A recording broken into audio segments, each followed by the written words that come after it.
On today's Perspective, we're going to look at the tireless work going on behind the front lines of the war in Ukraine, the work of Ukrainian activists trying to help children who are surviving the conflict across the country and are dealing with deep trauma as a result of the fighting that's now lasted more than 600 days. Olena Rozvadovska co-founded the charity Voices of the Children to provide psychological support. It's a team that now has around 100 psychologists in 14 centres across Ukraine, and Olena has just been recognised as one of the world's most influential women for her role in a poll by the BBC. Olena, hello to you, and first of all, just explain to us a little bit about the extent of the work that you have to deal with at the moment, given the scale and duration of this war. Good morning. Thank you for raising this topic in your program. So, as you mentioned already, we have our team with the psychologists and volunteers and activists and our specialists who are working around Ukraine, because all Ukraine is under the war. For sure, in the most desperate situation, those children who are continue to live in the frontline cities and villages when constant bombing and shelling, and they don't have any access to school or proper time spending. So and also, as you mentioned, the situation will be more dramatically during the winter, because we have strong cold weather, and we know that as it was the last winter, the bomb shelling of our electro station and the cities staying without any access to electricity, and it's extremely bad during winter, because it means that millions of children would not have a place for heating and to have a proper life. So we are fighting on our own front line for millions of those children who are now under the occupation, because a huge part of Ukraine under occupation, and we don't have any access to them. But the Russians have access to them, and all the world witnessing now this forcibly deportation of children and taking them to Russia.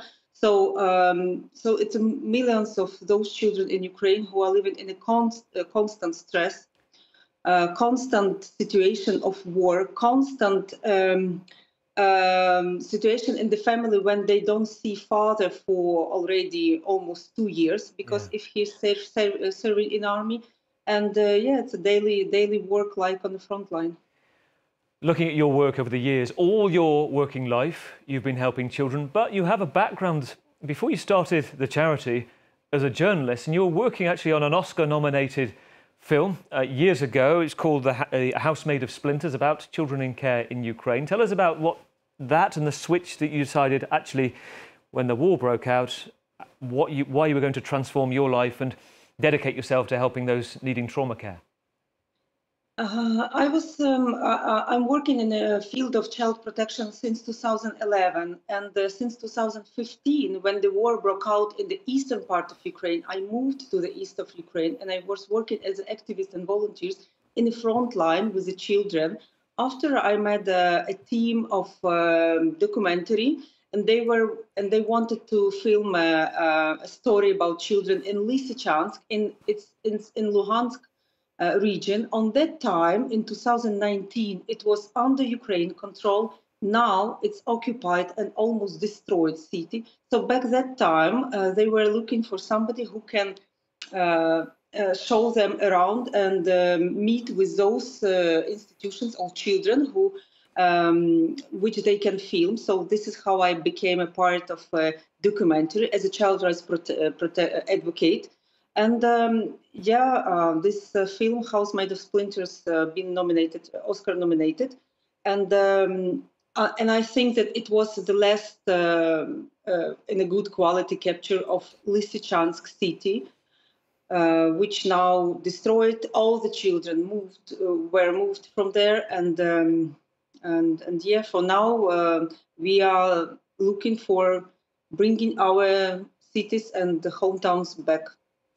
If I look at your website and look at the work that your team do, you've highlighted 2 cases recently I'd like you to talk about them if you can. So first of all, we have, and tell us how reflective this is. This is 10-year-old Masha in Chernihiv, her story, and also 11-year-old David in Izium in the Kharkiv region. Oh, it's a 1,000 stories every day, and it's mostly stories about the everyday life and everyday fighting for having childhood around not in a not normal situation. So mostly it's about Masha and Danilo. It's about and one day losing a home, a house, a place where you were born, and a place where you had your friends, and they have to move 1,000 kilometers from home because of Russian tanks, and now they have to somehow build their new life again in those cities which been deliberated.